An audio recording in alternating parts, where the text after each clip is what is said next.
and his companions to leave their homeland, to leave the city where they're born. Yes, it's hard. Even they left because they were tortured and mistreated in Mecca. But again, leaving your homeland is not easy. Yes, but they made this sacrifice for Islam, for the sake of Allah subhanahu wa ta'ala. So when the Prophet sallallahu alaihi wasallam,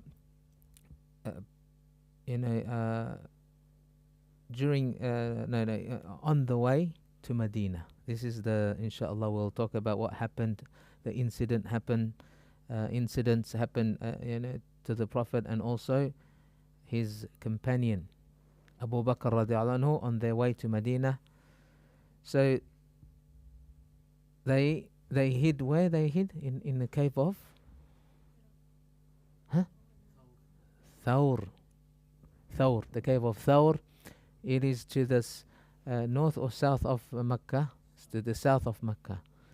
So he took that direction because they were searching. See, when they found out that the Prophet ﷺ left the house, they searched. Of course, they searched. I think they immediately went to search to the north because they knew the people of Medina. Of course, they accepted Islam, so they are sure that the Prophet left for Medina. But then he went to the south, and then he hid in the cave Thawr for 3 nights. Yes. Now the searching, it's a bit, it cooled down a bit. It's not too hot, what they call, when police is searching for a criminal, they say you have to stay low. They say stay low. You stay low. Stay low and hide here, because there's heat outside. It's too, it's heat. You'll be captured. So وَحِينَ خَمَدَتْ نَارُ الطَّلَبِ. See, the fire of searching, because it's heat, it's hot out there, meaning the search is very active. Yeah? Then the Prophet ﷺ decided, after 3 nights, the Prophet prepared to continue his journey to Medina. But then we also mentioned Abu Bakr radiallahu anhu. He paid someone. Anyone remember his name? He paid someone to be a guider. What's his name? Fulanun. Yes, easy way. Fulanun. See, there's one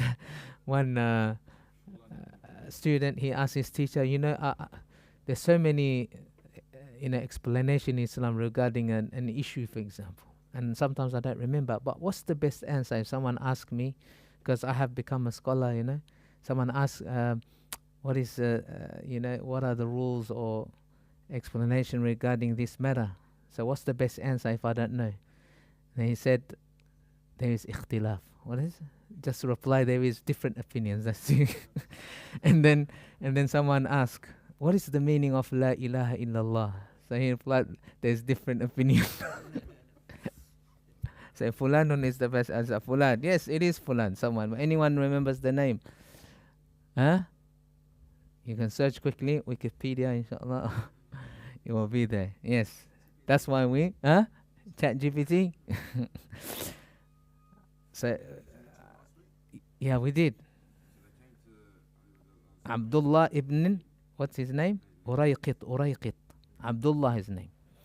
The son of Urayqit. Urayqit is a strange word. Urayqit. So Abdullah ibn Urayqit. But was he a Muslim? Was he? No, not a Muslim yet. But he was a trustworthy person. And he's a guider. He knows they call it Jalan Tikus. In Indonesia, Jalan Tikus. He knows all the ways. And so he took the Prophet and Abu Bakr, of course, to through a path not many know about that path. Maybe few only. Just to to stay away from, because they placed in a bounty on their heads, the two. So Abdullah ibn Urayqit. What's his name? Abdullah ibn Urayqit. Al-Laythi.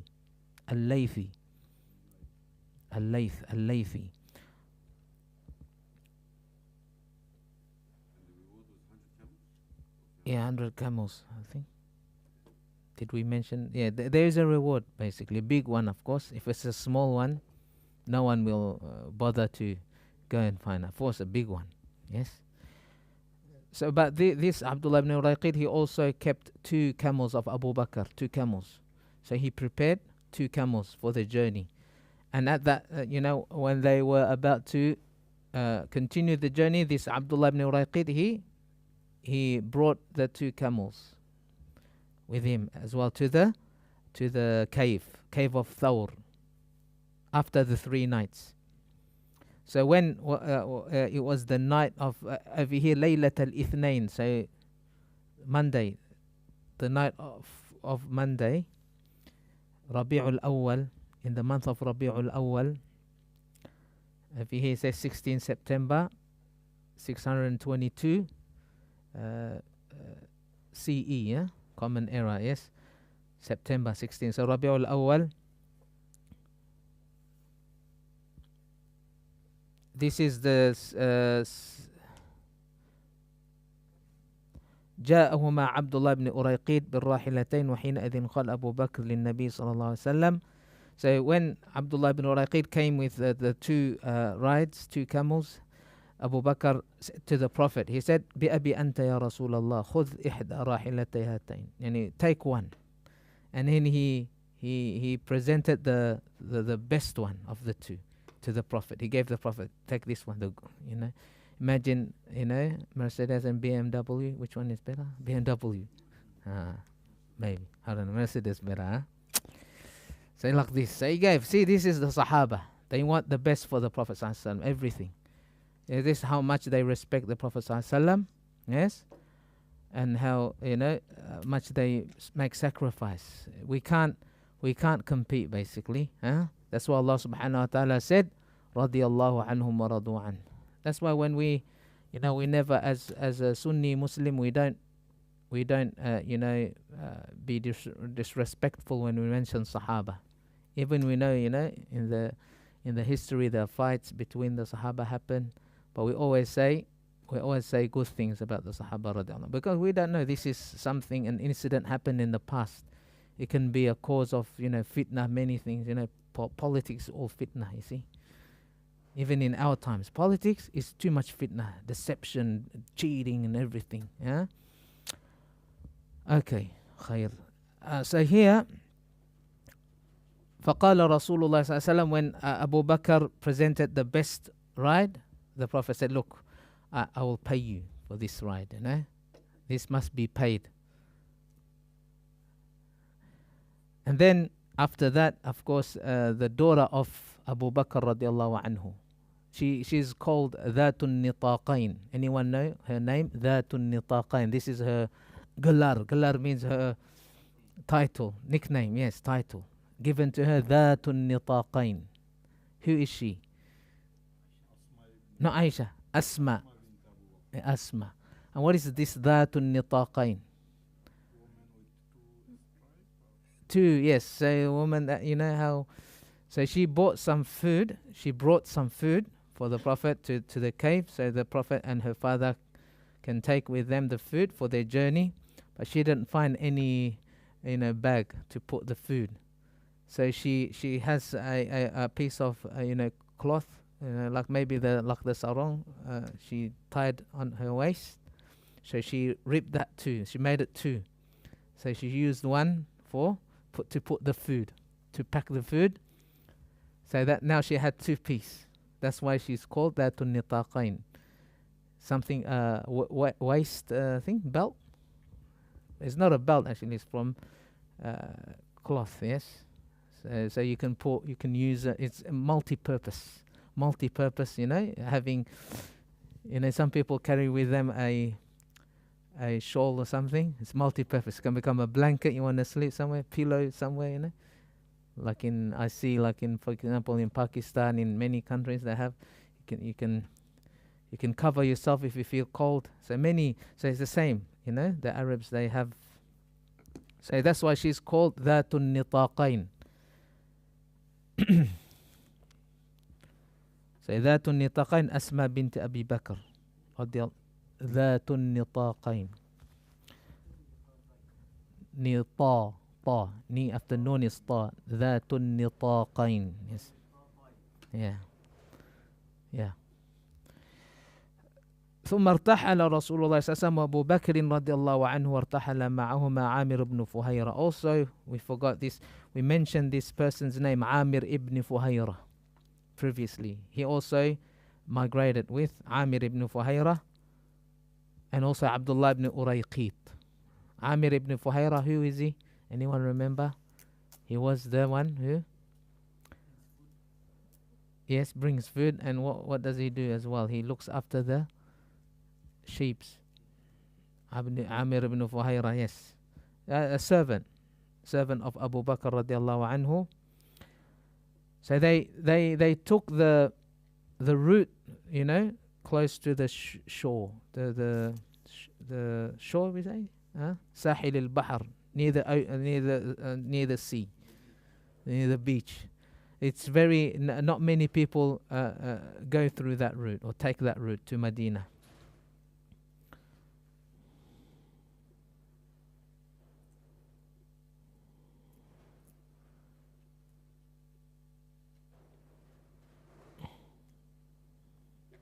So this is playing the guider took to the south first, and then after that changed direction to the west, and then after that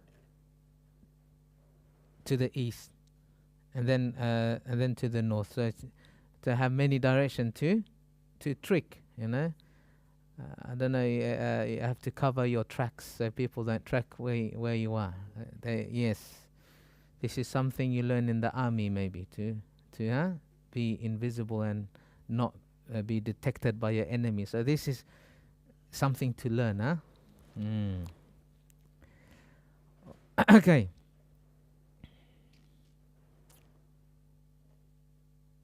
Oh, this is detailed where they went, but we just, inshallah. So over here, there are incidents that are mentioned in different narrations, in our books, in our literature. The narrations that we will mention, inshallah, happened during the journey to Medina. Bukhari, rahimahullah, he narrated from Abu Bakr, radiallahu anhu. So we continued our journey at night. So during the night you travel. Why during the night traveling? Because you cannot be seen easily by anyone. So night travel. We like night drive. Is that better than driving during the day? Or night drive is better? Which one is better? Sydney, you drive to Sydney, for example, for Melbourne. Night is better or day? Night.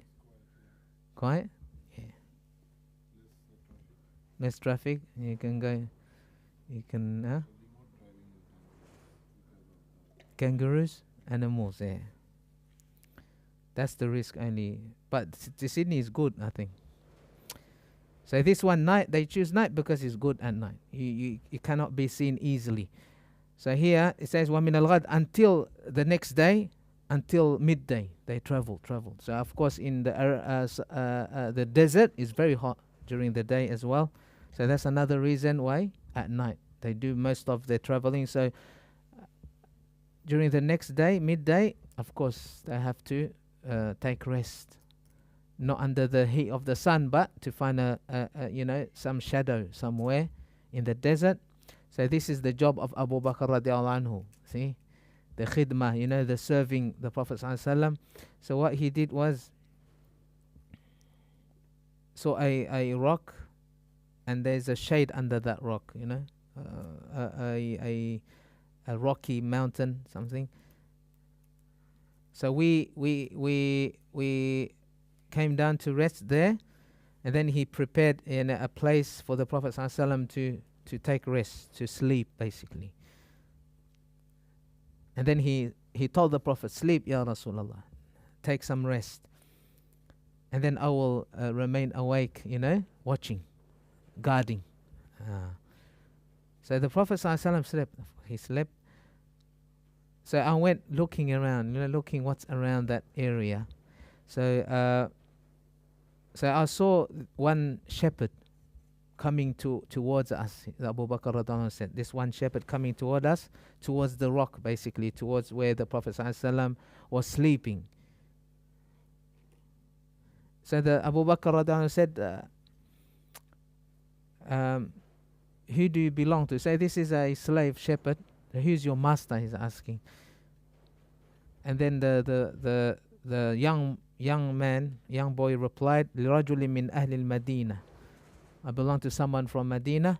Over here he says, oh Makkah, yeah, maybe Medina or Makkah, one of the two.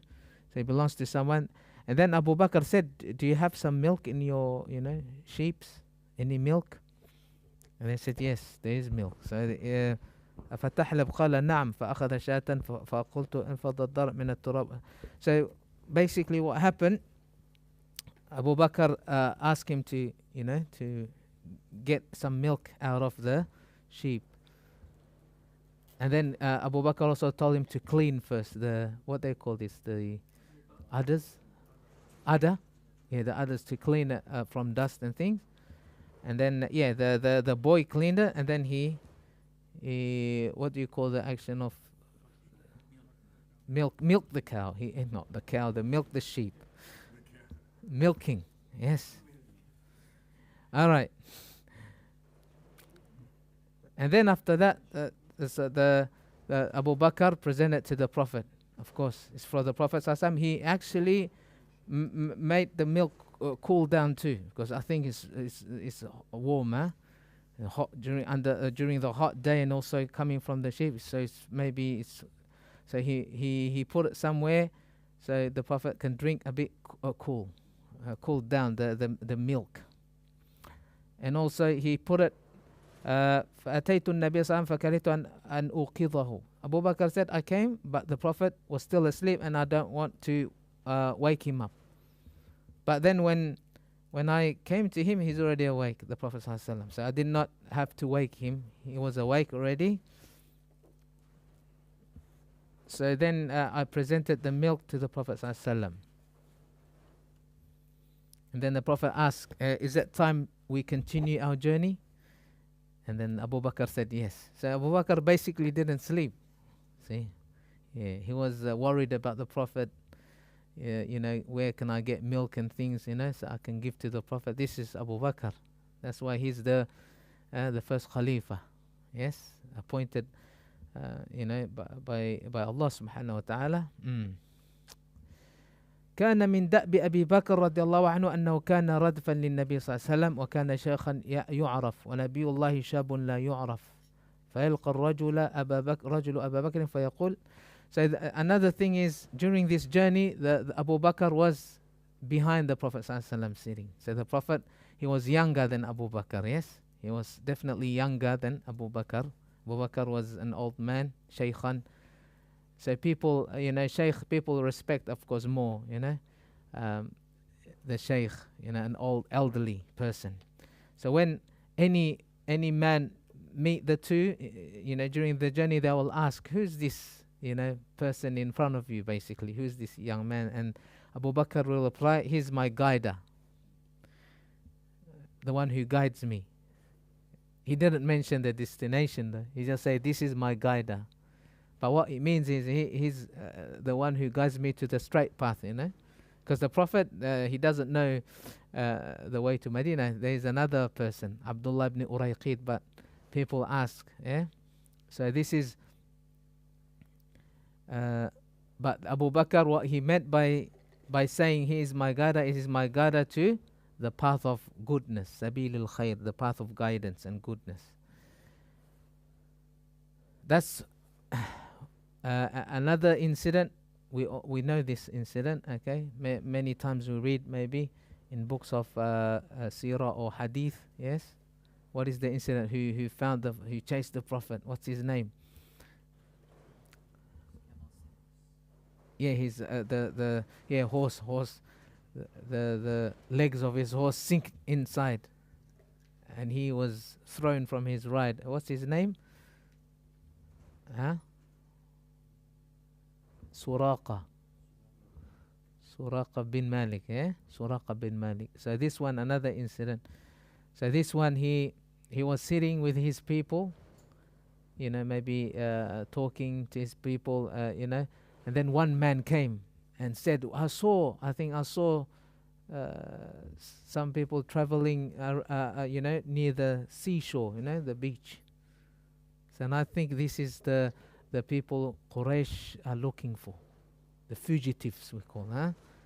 So Suraqa heard that man saying, he immediately went to his house and told his, I think, daughter to prepare, told his servant to prepare his ride, his horse, and also his weapon. So he wants to get the prize, bounty hunter. Huh? So yeah, he immediately went to the direction of, and then he was, but this person, he was doubting, should I pursue or not? So when he gets closer to the Prophet ﷺ, he drew some arrow just to see, like we do paper scissors rock, to see if I should proceed or not. So every time he pulls the arrow to see is the arrow that he doesn't want, to not pursue, to not proceed pursuing the Prophet, to just leave them. That's the arrow says. So he did this like twice, again, or like we do heads or tails, huh? But the Arabs, they do with the arrow. They pull the arrow. Yes. No, I don't think it's haram. Huh?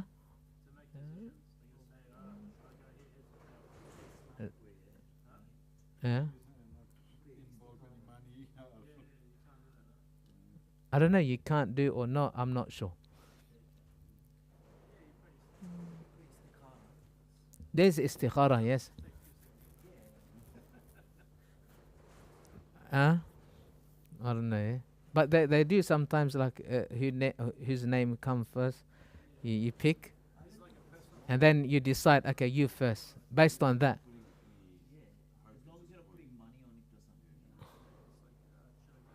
Yeah, that's maybe lengthy. Because me, like when I have students, who's going first? I think paper scissors rock, done, and they don't fight. You see, otherwise they will say, "Oh, I'm treating this more and this one, better." This they will go, "Okay, we accept this." So they go toilet, for example, or they whatever the case may be. They will stop the fight. Okay, we that's it. That's the whole thing about doing that. So yeah, but this one, this person, the arrow that he doesn't like keeps coming out, telling him to stop and not, proceed and capture, Prophet Muhammad and Abu Bakr. But he said, no, I have to go, and he keep going until he was very close to the two, very close to Prophet and Abu Bakr. Even he can hear the Prophet in reciting Quran. He can hear that voice, and Abu Bakr, was concerned what will happen. But the Prophet ﷺ said, "La tahzan, don't be worried, don't be concerned, don't worry. Inna Allah ma'ana, we have Allah subhanahu wa ta'ala." So he had his spear, yes. Huh? Yeah, azlam they call the thing, yes.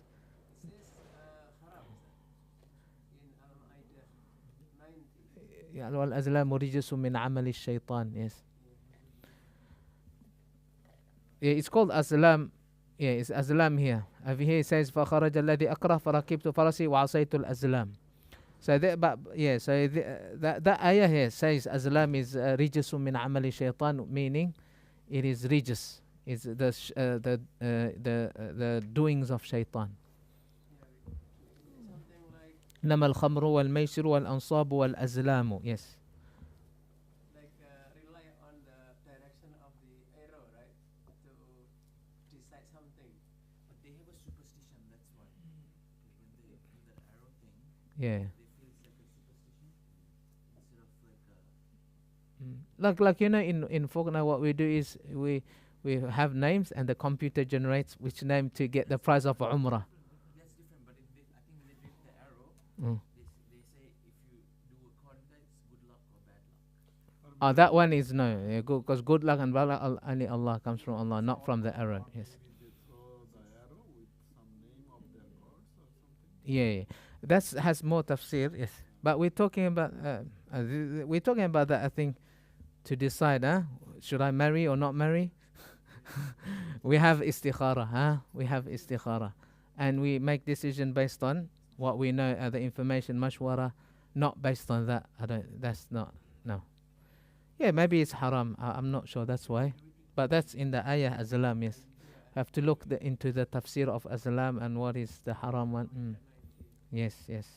Oh, it says azlam in this book. Wa'asaitul azlam. So he said, I disobeyed the azlam. So every time I took the arrow, it's telling me not to proceed, but I disobeyed that.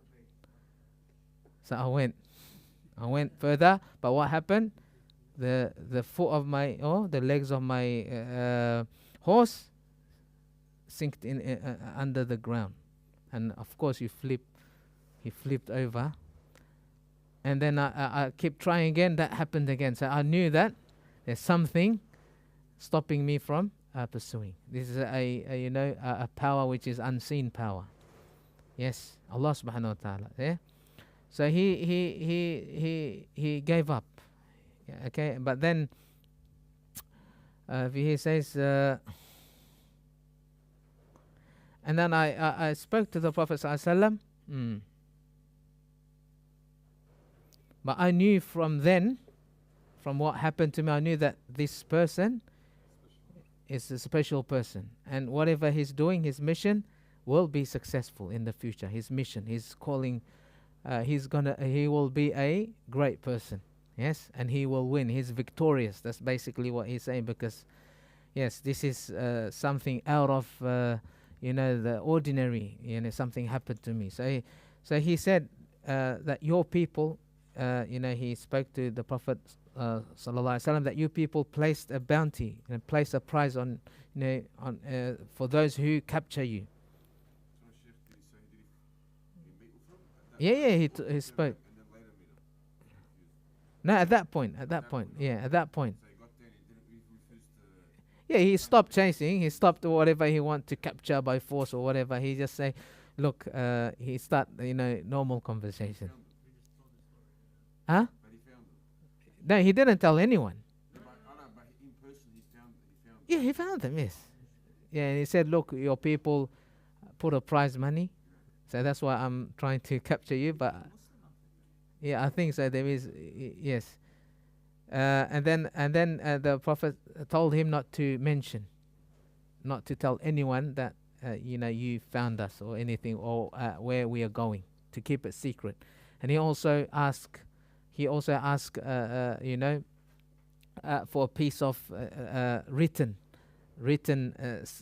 giving him safety, to write down that he is safe. He will not be harmed by the Prophet or his followers.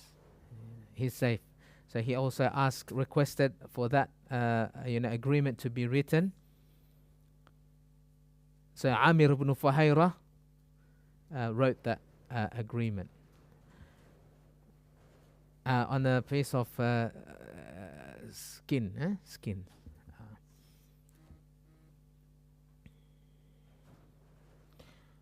So actually only this person, came close to the Prophet. Suraqah ibn Malik ibn Ju'shum, only him. The rest couldn't catch with the Prophet, or they couldn't find or came close to the Prophet. Only this Suraqah.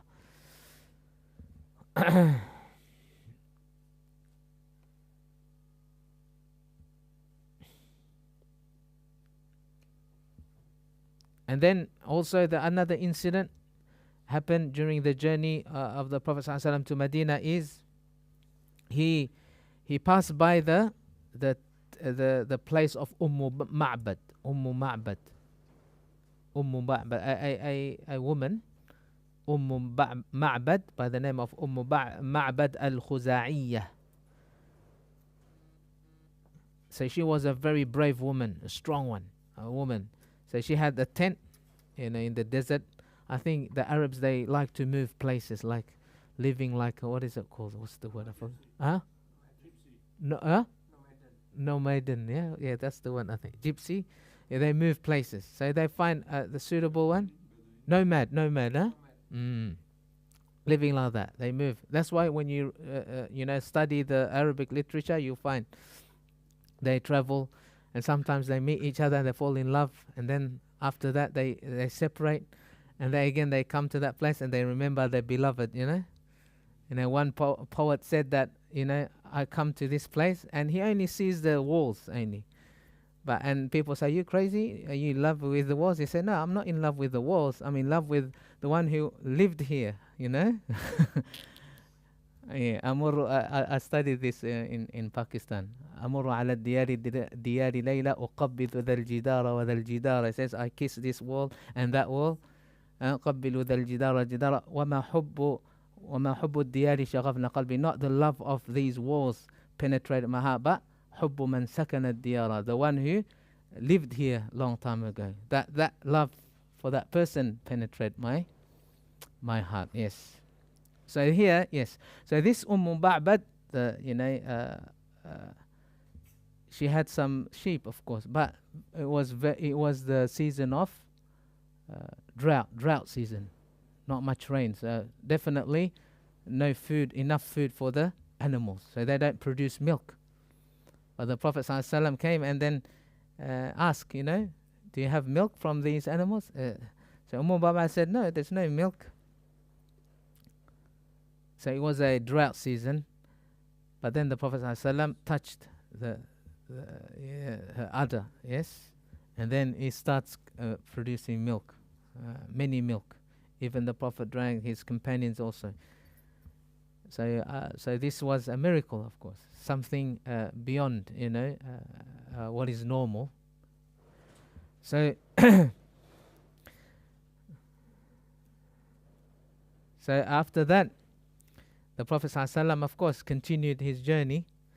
So after this, the husband of Ba'bad, her husband, came and then saw milk with Ba'bad. So he inquired, where do you get this milk? We don't have milk. The animals are not producing. They are thin. They're not eating, enough. Where does milk come from? And then, of course, Ba'bad, the woman replied, there's a man came, this man, and she described the Prophet and his character. And we will, inshallah, in the Sirah, we learn, description of the Prophet's, character and his appearance and everything. So, of course, Abu Ma'bad, see, Abu Ma'bad and Ma'bad. So Abu Ma'bad, he said, this is the man Quraysh is searching for. This is the man Quraysh is searching for, and I really want to, be his, supporter. I want to support him, and I want to be with him, because he saw, what happened to his sheep. They're all producing milk suddenly, and so this is a blessed man. He said, Rajulun Mubarak. He has barakah. And then he said also, Abu Ma'bad said, and then in this narration it says that there are poem being recited by someone unknown, like as if there's a jinn reciting poem, in the city of Mecca, but no one knows where the sound is coming from. So it's like an invisible man, reciting poem.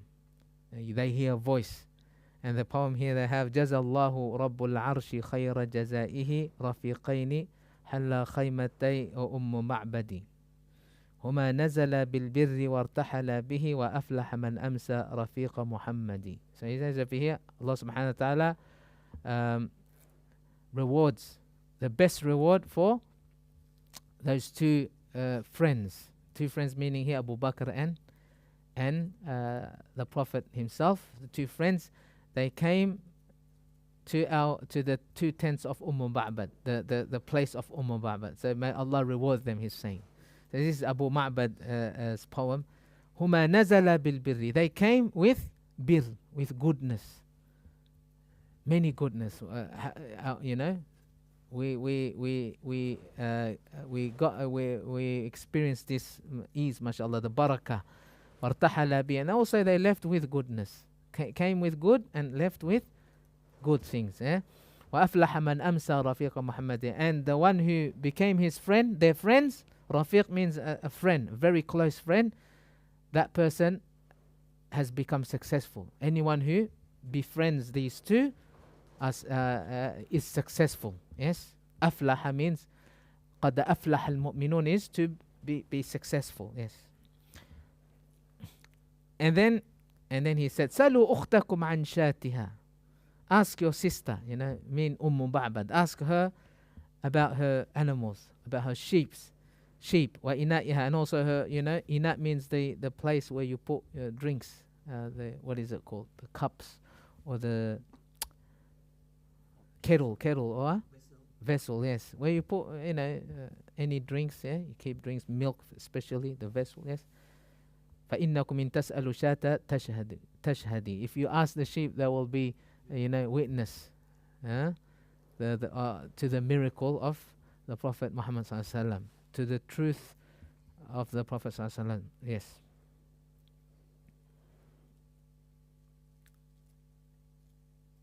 And also during the journey, the Prophet sallallahu met with Abu Buraidah. He's another Sahabi, and he was the leader of his people, Abu Buraidah.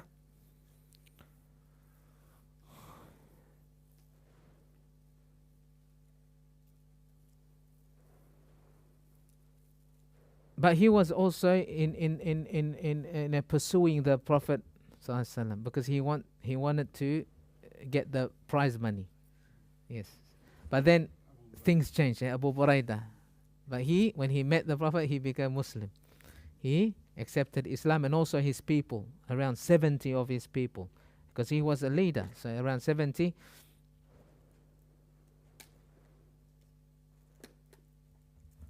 And then what he did was he took off his amama, his turban. Yes? Yeah, amama. He took it, and then he tied it to his spear. And then he said, that the King of Peace, yes, has come to fill this world with justice and kindness. Meaning the Prophet ﷺ. Yes, he said this. He said, بأن ملك الأمن والسلام قد جاء ليملأ الدنيا عدلا وقسطا. Yes, to fill this world with peace, adl, justice, and qist. Qist is also justice. It means justice, adl. And then also during the journey, the Prophet ﷺ met with Zubayr. And he was in the group, of Muslims coming back from Sham. The traders, businessmen coming back from Sham, with, of course, with stuff, with things, with merchandise. So what Zubayr did was he gave, a white cloth for Abu Bakr and the Prophet, white garment, white attire. Yes, of course, maybe a good quality one from Sham. So he gave the Prophet and also Abu Bakr radiallahu anhu. So this is see how we help each other for the sake of Allah subhanahu wa ta'ala. So inshallah next we will talk about Quba. Here Masjid Quba. It's a place close to Medina. Yes, where the Prophet ﷺ arrived there first, and then he did many things there as well. So Masjid Quba there. طيب. Finish, inshallah. Anything, inshallah? Anyone would like to add anything, or maybe discuss anything? Inshallah. Ibn Urayqit.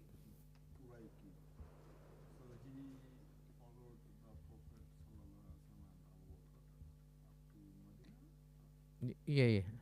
I think up to Medina. He's the guide, maybe before Medina when you know, close to Medina, of course, they have the locals there, the Aus and So when they escaped inside the cave hole, Thor, yes, Thor. where was he and the camel? But he was in Mecca, of course. No, no, when Prophet, Yeah. so he was not there, Abdullah Oh, no, no, he came after after 3 nights. 3 nights. Yeah. He left. Yeah, so it was all planned. Abu Bakr planned everything, a guider, because Abu Bakr himself doesn't know, because they have to take a road which is not known to many people. So you need a special person to guide. Yes, even GPS can't guide you. I think this way, it will take you somewhere else. So it will take you off road and take you to the ocean. GPS. So this is really someone who you have to pay, of course. Yeah, this service don't come for free, you know. uh-uh. Yeah, he went on foot, or he, of course, he. Food, then so when the crash starts them and they went, then Yeah, yeah. So it's Urayqit. Yes. Another. The verse where he was where Abu Bakr was a bit scared. Yeah. And then so the son says, "La tahzan inna Allah ma'ana."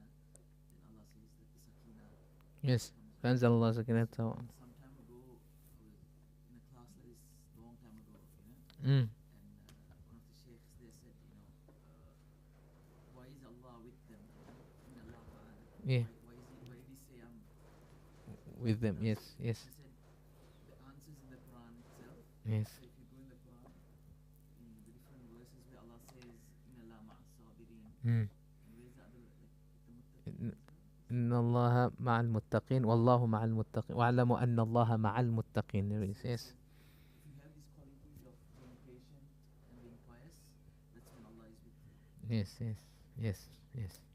That's good. Patient, pious. Allah is always with the pious one, with the muttaqi, taqwa. So which means if we don't have taqwa, Allah is not with us. When Allah is not with us, then how can we be successful in akhirah?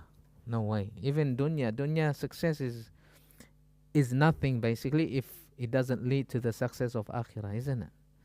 So what's the point having wealth here, everything, but that will not bring success in akhirah? There's no point. It's zero. That's why you will just go, you know. You not feel what did I enjoy? Nothing. It's like, you know, when you reach the age of 80, you might go back and see. It's like a glimpse of, you know, eye shutting, a glimpse of second only. The life looks like this, you know. That's why the rich people that hate death, they say the only thing I don't like is dying. Why have to die? Why this death? You see, that death teach us many things. Teach us the reality of life. We die. Why we die? Teach us. If we think about it, yes, we will you know, develop the raghba of akhirah. You know, raghba of akhirah. You know, yeah. And away from dunya, basically. Even if we have raghbah for dunya, that's also for akhirah as well. Yes, some people, they love working, mashallah, business, they do business, they grow their business, but that should be for akhirah. How? You know, this business, I'm earning money, I will support the deen of Allah subhanahu wa ta'ala, help the needy. That one. That one is someone that we have to envy, like kind of be jealous, not, you know, we want to be like that person. Or another person, the one who learn knowledge and then he teaches others, the knowledge of Quran.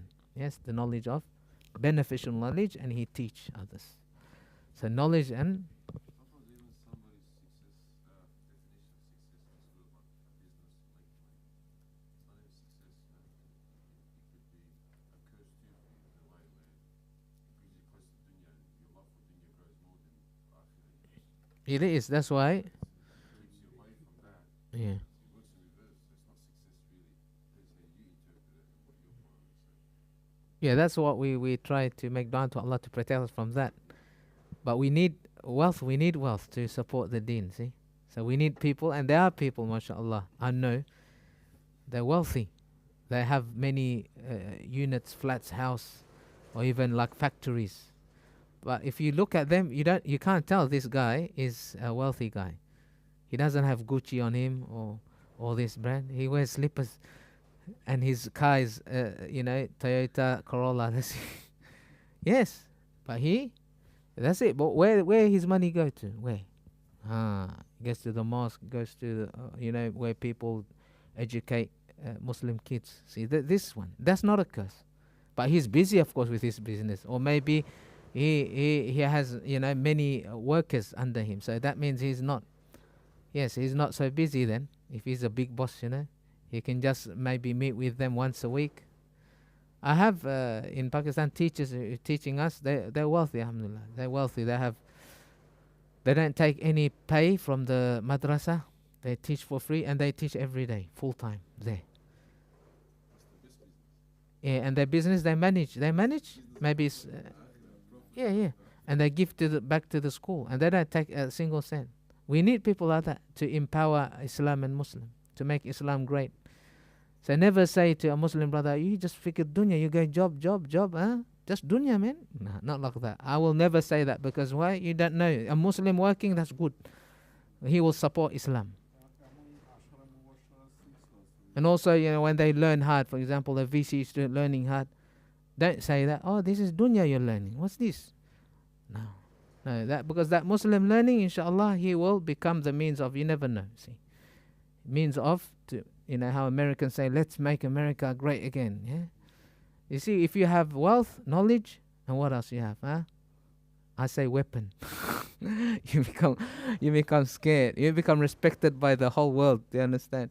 But if you lose one of these, we're also iman as well. Our iman is also weak, see. Our iman is weak, that even we become like, the rubbish on the water, the current will take you there, you just go and follow. That's how iman is. And we're also weak other things, not just iman. Many things we're weak. So we ask Allah to make us strong, inshallah, huh? Inshallah.